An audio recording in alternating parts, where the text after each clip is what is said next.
Dan Hurley. Wow. Talk about making a bold decision to not take the Lakers head coaching job. Just wow. This is Sports Guy talking that you guys are watching and listening to. I am Dustin Tran, your host, as I am here today to talk about Dan Hurley rejecting the Lakers head coaching job as it proves that LeBron James is no longer relevant on a national level. The Lakers fired Darvin Ham earlier this offseason as he was scapegoated by the franchise. With this rejection happening for the Lakers, they will probably now pivot back to being interested in hiring JJ Redick or James Borrego as their next head coach. Before I say anything else though, I want to present you guys with a topic question. So here it is. What is your reaction to Dan Hurley rejecting the Lakers head coaching job? Honestly, I'm not even surprised it happened. I would have been surprised if Dan Hurley did take the Lakers head coaching job. Of course, Dan Hurley was not going to take the Lakers head coaching job because he has an incredible amount of security at UConn. You look at how Dan Hurley, he has turned UConn into a blue blood school and how UConn is now one of the best programs to go play college basketball at. It also helps that UConn is coming off of winning 2 straight national titles, while the Los Angeles Lakers are running through coaches like it's nothing. They're running through coaches like it's toilet paper. My point is the Los Angeles Lakers head coaching job is not a very stable job to have whatsoever. You look at how the Lakers have had several coaches during the LeBron James era. You look at how they had Luke Walton the first year LeBron James was there. You also look at how they had Frank Vogel, who won an NBA championship in his first year, then got fired 2 years later because the team trade for Russell Westbrook, even though that was clearly not the coach's fault. He was scapegoated, and then they made a pretty good hire in Darvin Ham. And even though Darvin Ham was definitely not the best coach out there for the Los Angeles Lakers, he was a solid head coach that did take the Lakers to the Western Conference Finals in year 1. And because his team lost to the Denver Nuggets 2 years in a row, he ends up getting fired. Make that make sense? So you look at how the Lakers, they're not really having any stability in there whatsoever at the head coaching position. And you also look at how LeBron James is a coach killer. You look at how this guy runs through coaches like toilet paper. You look at how LeBron James has played for several head coaches, and he has been nicknamed the coach killer mainly because of the fact that he keeps getting coaches fired all the time. And kudos to Dan Hurley for doing his homework on the Lakers job and realizing that, hey, I'm probably going to have a lot more stability at UConn compared to if I just went to the Lakers as the head coaching job. I saw that the Lakers offered Dan Hurley 6 years, $70 million to go join the NBA as a head coach for the Los Angeles Lakers. And for Dan Hurley to turn down the amount of money that he did, that's actually pretty impressive in and of itself, because I can't imagine a lot of coaches turning down that kind of money to coach in the NBA. I understand that a lot of college coaches, they prefer to stay at the college level, but unless your name is Coach K or a legacy coach kind of thing, you're probably not going to get a lot of chances to make the jump to the professional leagues. And Dan Hurley has had major interest in coaching in an NBA team one day. He has even expressed that interest himself. He's been very transparent about it. And Dan Hurley has always had major interest in coaching an NBA franchise. But good for Dan Hurley for realizing that, hey, if I want to coach in the NBA one day, let's not start off with the Los Angeles Lakers, because we all know that the Lakers fan base is really impatient. And we all know that LeBron James is really impatient with his coaches. We all know that LeBron James loves to scapegoat his coaches like no other player has ever done in the history of basketball. You look at how this proves that LeBron James is no longer relevant on a national level. And I say this because if LeBron James was truly the best player in the world, like what some people claim he is at this point in stage of his career, then any coach would jump at the opportunity to coach LeBron James, even if they realize that they're probably going to get fired after 2 to 3 years, mainly because of the fact that you get a chance to win a world championship with LeBron James on your roster. But obviously the best days of LeBron James are behind him, and it's clear that he only has 2 to 3 more years left in the National Basketball Association. That number is probably being generous, because the number should probably be more like 1 to 2 years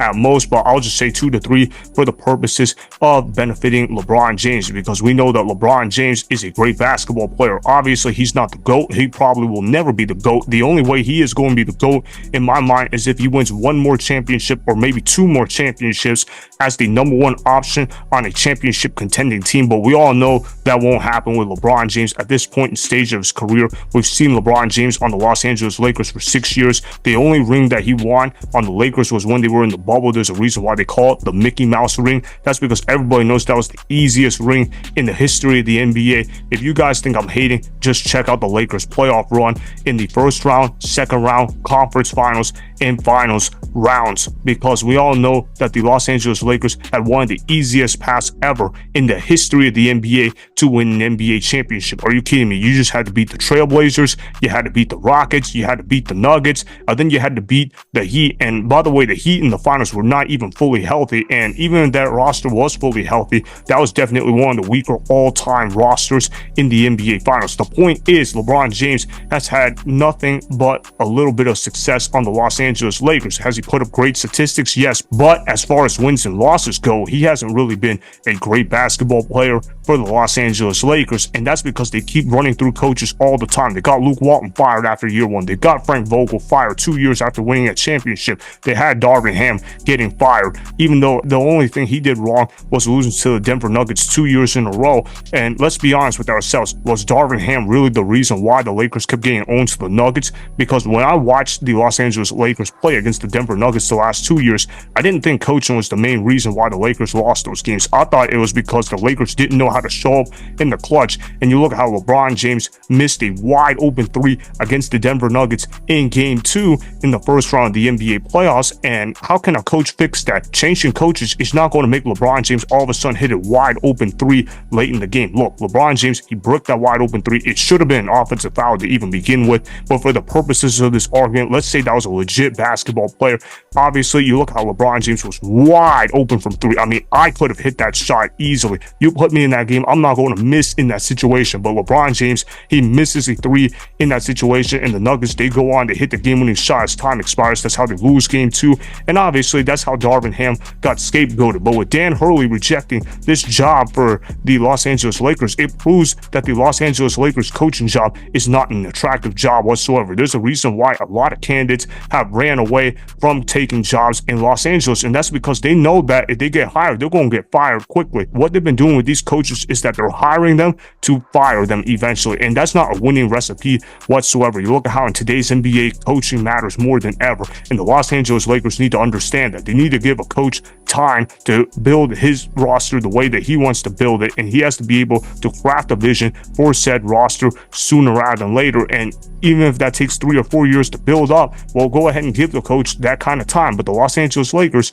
they haven't really done that throughout their history, and good for Dan Hurley for realizing that the Los Angeles Lakers were not going to give him that much time to build the roster. He also realized that LeBron James is a coach killer, and that when the going gets tough, it's time to fire the coach, it's time to blame the players, it's time to apply for more help, it's time to get new teammates. And when all of those things don't work, let me go ahead, be a free agent, opt out my contract, let me go up and team up with another superstar. That's what LeBron James has done his entire career. Again, good for Dan Hurley for realizing that taking the Lakers job would have been a death row kind of job for him, because he would have been fired within 2 years. Yes, I know they offered him a 6-year deal, but we know the Los Angeles Lakers have a lot of money in their ownership, so they don't really care if a coach doesn't work out within 2 years. They're going to go ahead and fire a guy sooner rather than later. So again, congrats to Dan Hurley for not taking the Lakers job, but clearly it is a sad day for Lakers fans, because Dan Hurley is a good basketball coach. I think Dan Hurley can succeed in the right circumstances in the NBA, but he's going to have to be able to build his team his way, and he was never going to get that opportunity on the Los Angeles Lakers. As far as who the Lakers could end up hiring, they could end up hiring JJ Redick, they could end up hiring James Borrego, they might even hire Kenny Atkinson, even though I don't think that's going to happen whatsoever. I think it's going to come down to JJ Redick or James Borrego. Obviously, JJ Redick, he has a friendship with LeBron James, and we all know that when LeBron James is on your roster, he is essentially making the head coach become his puppet, and JJ Redick will be the perfect candidate for that. But then, of course, you also got James Borrego Borrego. I know James Borrego quite well because he used to be the head coach of my Charlotte Hornets. And you look at how James Borrego, even though he did a somewhat decent job on the Hornets, it's not exactly like the Hornets were a winning organization under James Borrego. There's a reason why the Hornets kept getting blown out during the play-in games, and that's because James Borrego often had his teams unprepared for big games, and I got to see that firsthand as a Hornets fan. So for the Los Angeles Lakers at this point to grovel for a JJ Redick, who has never been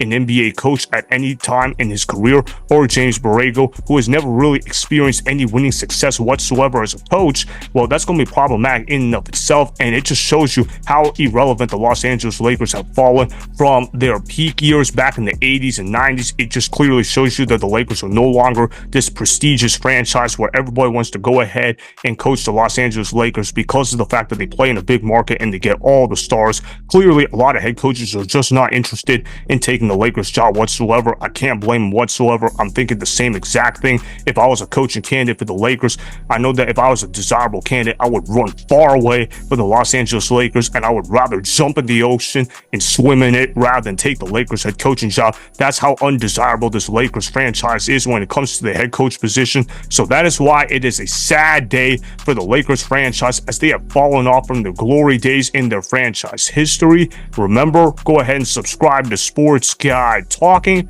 like the video, and please comment down below. If you guys do that, I may shout you guys out in my Instagram story every Monday. That'll be for the @DustinNashTran Instagram account. Make sure to follow me on Instagram @DustinNashTran, and that's Sports Guy Talking. Also, go follow me on Twitter @DustinNashTran. Again, go ahead and do those things that I just told you guys to go do. Hopefully, you guys enjoyed the content that was just produced. Peace out. I hope you enjoyed that video. Want more Sports Guy Talking, the home of great sports content? Make sure you click that subscribe button to get the latest from Sports Guy Talking. Go ahead and like the video. Comment down below. Check the description box on the video in order to follow my Instagram and Twitter. Also, be sure to check out more of the best clips from the YouTube channel, Sports Guy Talking.